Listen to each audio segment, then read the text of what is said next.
We're going to be discussing the DoD response to Hurricane Florence. Joining us today is General Terrence O'Shaughnessy, Commander, NORAD NORTHCOM. And General O'Shaughnessy's bio is found on defense.gov website if you need. During the Q&A portion, please limit yourself to one question. State your name and outlet. Limit yourself to one question. And please turn off all electronic devices at this time. The Wi-Fi password, if you need, is located on the wall behind you. Again, this is a briefing on the DoD response to Hurricane Florence. And with that, sir, we'll turn it over to you. Okay, thank you. I appreciate the opportunity to give you an update on the broader Department of Defense response. I'd like to start by just talking about the National Response Framework and how it's actually been executed literally as designed. We start with the local communities, the counties, the states, and the great work that's being done, for example, right here in the Ops Center, which I'm standing beside, of the states being able to identify what are those requirements that they think that we're going to need as the storm approached. And as we were able to talk and discuss and dialogue with them and truly understand what their needs and requirements were going to be, we were able to integrate them into the broader federal response, which of course is coordinated with FEMA. Our Department of Defense anticipated that we would need things like search and rescue, we need things like the vehicles that are able to operate in flooding waters, like the high water vehicles that we have, that we'd have the ability to use helicopters and vertical lift to be able to transport things back and forth. As it turns out, that's exactly what we needed to have, and that we did have pre-planned and pre-postured, and is now actively part of the response. The coordination and collaboration from the federal side between FEMA and the Department of Defense has been incredibly strong, as has the coordination and collaboration from the state op centers and FEMA and us. An example of that coordination, just literally over the last several hours, I've been able to go to both the South Carolina and the North Carolina Operations Center. And over each day, the battle rhythm we have is we tie into those operations centers through FEMA. And so we hear directly from the states who are representing their communities and their counties on what are the demand signal that they need. And in response, with coordination with the National Guard, we were able to bring that force to bear. As we sit right now, we have about 13,000 total Department of Defense personnel. That includes active duty and Guard. About 6,000 of those are actually active duty. The response that we have continues. As we look into the future, it's the turn from the storm itself to really now the concern over the flooding. As you are all well aware, we are still concerned over the next 48 hours or so of the rising flood waters and how that could have a separate but nonetheless equally as important impact to the local area. Because of that, we've been working closely with the local communities, with the state, in order to be part of the response and make sure that we are postured if, in fact, the flood waters do rise to the point where we have either isolated communities and or people that need to be rescued, that we are well postured to support and augment the state force that's been actively engaged. I would say my overall assessment of the Department of Defense response has been outstanding, and the key to that has been the coordination with the state and watching all the way from the first responders to the state National Guard and tying in directly to them. We've been able to activate the dual status commanders in both South Carolina and North Carolina, and they currently both have forces under their command that allows them to synchronize the governor's efforts with the Department of Defense and FEMA's efforts. We've had great interaction with our local community and the installations. As you well know, this particular affected area has significant amount of military installations, and those installations are part of the communities, and they certainly have been part of the response as well. And so I'll stop there and pending questions, but overall, the Department of Defense has been prepared. We've been part of the response, and we continue to be prepared for the rising floodwaters. Yes, sir. And first question, Ryan Brown, CNN. General, thank you for taking the time to do this. There's a graphic in front of us kind of showing this affected storm area and some military images of military assets. Can you walk us through kind of the asset deployment and kind of what this is being represented here, kind of an overall picture? I sure can, and part of our response had been from the beginning, it was the anticipation of the affected area was to be able to provide capability and capacity that could come from any direction. and that is in fact how we've planned and then executed the response. And so I'll start from the sea. As you can see from the slide, we have the Kearsarge and the Arlington that literally followed the storm in. They are currently 10 miles off the coast of right in the intersection of where North Carolina and South Carolina intersect off the coast. They've been flying the MV-22s off there. They have a significant amount of capability capacity that can come to bear, especially well positioned for the rising waters that we see exactly in that area of North Carolina and South Carolina. Walking along, you see Camp Lejeune. It was impacted by the storm, as you would imagine. And so they've been recovering the installation itself, but they've also been able to use some of their amphibious vehicles that you see positioned on the slide there to be able to work with the first responders. And we're able to bring the first responders to certain areas, and they've also been able to work get some folks that needed to be evacuated. We're able to bring them out and actually bring them to fire stations where they could subsequently be moved further along. As you continue around, Fort Bragg, you can see, was right in the middle. We intentionally pre-positioned material there. They have some hurricane-hardened hangars and facilities, and so we were able to pre-position equipment there. We actually have literally hundreds of vehicles, especially those high-water vehicles, that were able to withstand the storm there, and then we were able to push them forward and are now actively engaged under the dual status commander and integrated into the broader state effort that you see because of our ability to pre-position them at Fort Bragg. Of course, Fort Bragg itself was impacted by the storm. One of the concerns that we had from Fort Bragg as a staging base, because we actually had FEMA pre-positioning a significant amount of supplies there. With the rising flood waters, there was some concern that some of that might get cut off. The lines of communication of the roads might be taken, the rivers might actually take that access away. So we were able to actually use those trucks to move some of that equipment out so we can move it to a higher ground. And then we continue to assess Fort Bragg and its ability to keep those lines of communication of the roads open going into Fort Bragg. Also, you see Charleston, South Carolina. We've actually forward postured force from Moody Air Force Base further south up to South Carolina so that the search and rescue capability can be readily accessed and available with our Air Force providing not only the helicopters but the guardian angels who are well versed in the rescue.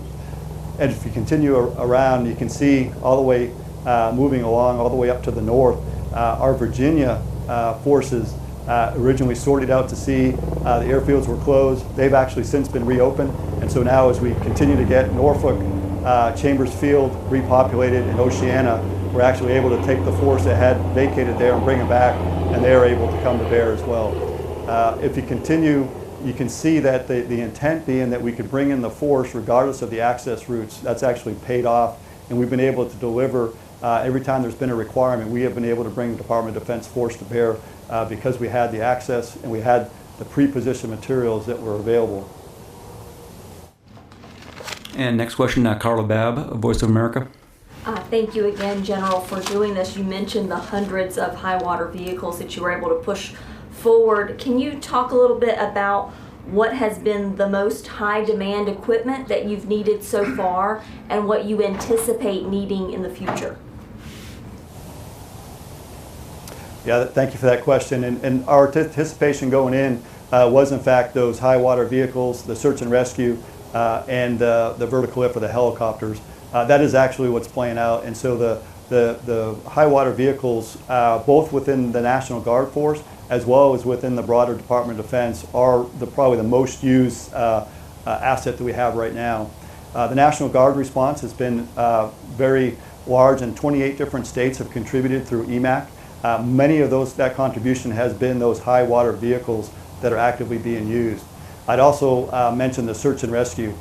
Coast Guard has been doing a phenomenal job as the lead for the search and rescue, but the state, both South Carolina and North Carolina, have also been using their helicopters and their rescue teams very effectively that were pre-positioned in order to be able to respond for both the post the immediate storm as well as during the flood, as the flood waters have risen, to be well postured for the rescue efforts. And then the vertical lift, as we noticed, the flood water starting to come up, we've been able to pre-position materials forward. So if we do have isolated areas, we've actually been able to bring in food, water, etc., generators into those areas as a broader in coordination with the states to make sure that we're postured, that even if we do have areas cut off for a short period of time that they're well covered. And yes, sir, Tom Bowman, NPR. Yeah, General, could you just get a little more specific? Apart from the National Guard, the Coast Guard, the DoD equipment, what exactly is being used, not pre-positioned, and what types of equipment are we talking about that are actually out there doing the job? And then the number of personnel involved, DoD, again, not Guard or Coast Guard. And also you kept mentioning rising waters. What do you anticipate will be needed? Just more of the same or anything different? Yeah, so I'll start back to front. So with regards to what's anticipated, we actually think that the materials that we've been just talking about, the equipment we've been just talking about is exactly what's going to be needed if in fact the river waters do rise. It's the same, it's a high water vehicles, it's a vertical lift, it's a search and rescue. So that equipment is the same and it's pre-positioned. Specifically to the Department of Defense, we have about 6,000 actual active duty members that are currently part of the response. Specifically what they're doing and the equipment that's being used is principally the vehicles that they're able to use to get access. And I'll use an example out of Fort Bragg. We have several hundred trucks that have been actively engaged, integrated fully with the state's efforts. We have 22 specific rescues using the trucks from Fort Bragg. We have over 300 individuals that have been evacuated using those vehicles. We've also been able to use the installations themselves. For example, at Cherry Point, North Carolina, one of the local state shelters was flooded, and as it was flooding, we were able to take over 200 civilians onto Cherry Point and accommodate them overnight and feed them. When we look at Camp Lejeune, they've been using their amphibious vehicles in the local response and integration with the first responders. They've been able to rescue or evacuate 20 individuals in one case alone, and able to bring them and hook them up with the local responders to get them to safe areas. In addition, we've used things like, for example, our E3 or AWACS. During the initial storm itself, several of the FAA radars went down. We were actually able to take our E3, our airborne radar, and push that feed to all of the op centers so they could actually see and complete the air picture, especially as the rescues were ongoing, and also for a communication link as some of the facilities were down. We were able to actually use the AWACS that was airborne overhead to relay that communication back and forth, so everyone had situational awareness where both where the folks where they need to be rescued as well as getting the actual helicopters into the right locations. Those are just a couple of quick examples, but the DoD response has been completely and fully integrated into both the National Guard response and the state response and the first responders in an almost seamless way. Yeah, do you have a sense of the number of trucks being used, the number of AAVs, and the number of personnel? Yeah, again, the 6,000 personnel are actively engaged. They're scattered all over because some of them are in direct support. For example, we have here in North Carolina about 700 boots on the ground here in North Carolina. We have about 600 in South Carolina that are integrated into the efforts with the states, and we have a lot of support personnel that are. They have a hard stop at 5:05, so we'll give them another couple more, about 5 more minutes, and then see what we got.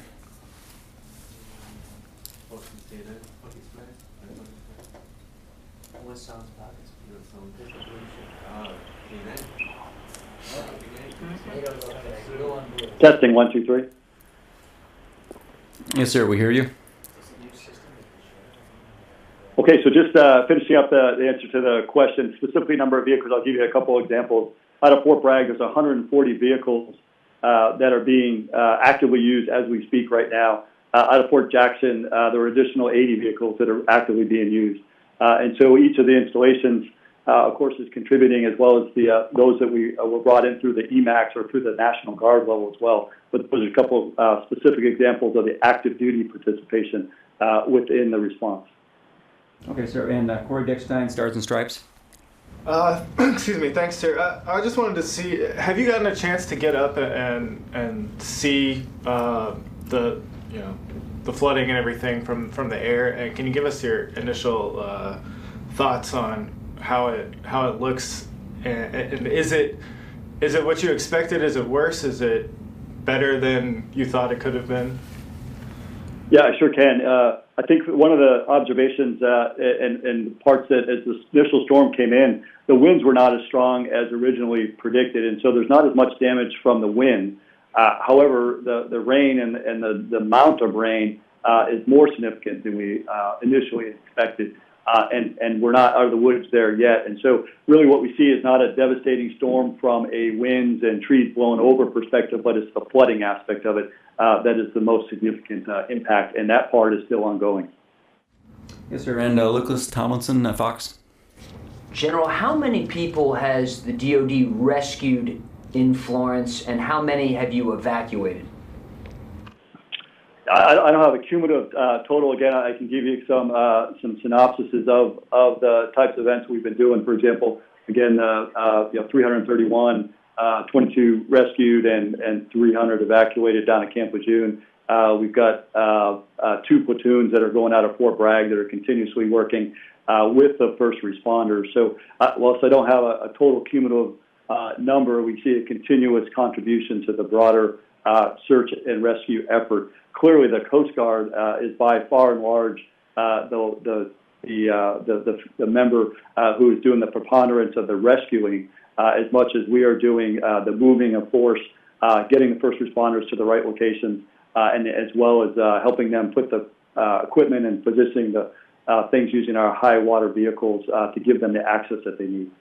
And last year during Hurricane Harvey, I don't recall the NORTHCOM commander taking this kind of leadership role. I was just wondering what changed between this year and last year as it comes to your position, sir. Well, I wouldn't put in perspective necessarily this year versus last year as much as I would say that my guidance from Secretary Mattis was very clear. He wanted the Department of Defense actively involved in this.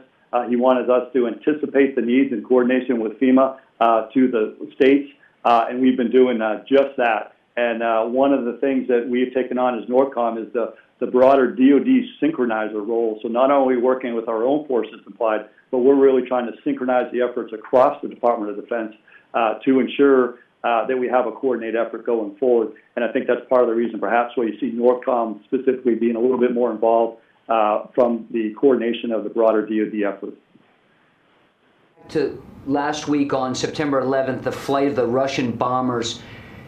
Just did that anger you at all, the fact that the Russians would choose 9/11, what most would consider a sacred holiday here in the United States, as a time to fly those strategic bombers, and also the use of fighter escorts, the fact that flankers were escorting those bombers? Was that something new that you had never seen before, or has it been a long time at least? I would answer that from saying that we are prepared 24/7, 365 to not only defend our nation, but also to be prepared to respond to whatever occurs. And this is just yet another example, and clearly that's a special day to us, but that doesn't change the fact that we are going to be prepared to respond to any event, whether it be on 9/11 or any of the other days of the year. Did that anger you at all, General? We're prepared to respond, and we have responded appropriately. And as always, we are safe and professional. The Russians were safe and professional in the actual interaction. And in the end, we performed our mission just as advertised. Thank you, General. We've got time for one more question. Ryan Brown from CNN. Actually, could I briefly follow up on that? I know. Do you assess that they were kind of the Russians were trying to send a message with that flight? And then more broad on the hurricane response, there's a lot of key military facilities in this area, including JSOC and others. Has there been any impact on operations or planning? You talked about Bragg being used a lot for hurricane relief, but has there been any impact on some of their broader missions? What kind of contingency plans have been implemented to prevent that effect? Yeah, as we went into the actual storm, of course, we were anticipating some of the challenges we might be faced with each of the installations. We were able to quickly recover across the board. And whilst there are some, like for example, Camp Lejeune is still working their way through some issues, most of the other installations have returned to full operational capability. Just as you mentioned, Fort Bragg has global responsibilities, and they are back on step to be able to perform those global responsibilities. Other examples are airfields, like for example, McIntyre National Guard has a commitment for the Homeland Defense mission. They are back on step to be able to perform that mission. And of course, we covered down while they were evacuating for the storm and buttoned down for the storm, we had alternative methods to perform that mission. Thank you. And then just finally on that 9/11 bomber flight, do you think the Russians were sending any kind of message by choosing that date? I think anytime that we see these kinds of events, there is a strategic message as part of that, and that's part of the broader geopolitical situation that we find ourselves in these days. Okay, sir. Any comments on Hurricane Florence support, sir? I'm not sure I understand the question.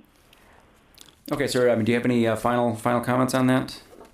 Thank you. I would just say I would really like to make sure that we highlight the fact that the National Response Framework is being executed exactly as designed. My hat is off to the first responders, the local counties, the state. The collaboration between the state and FEMA, and then FEMA and Department of Defense has been phenomenal, and that's what's allowed us as a broader team, both state and national, to be able to have such a strong response. Thank you.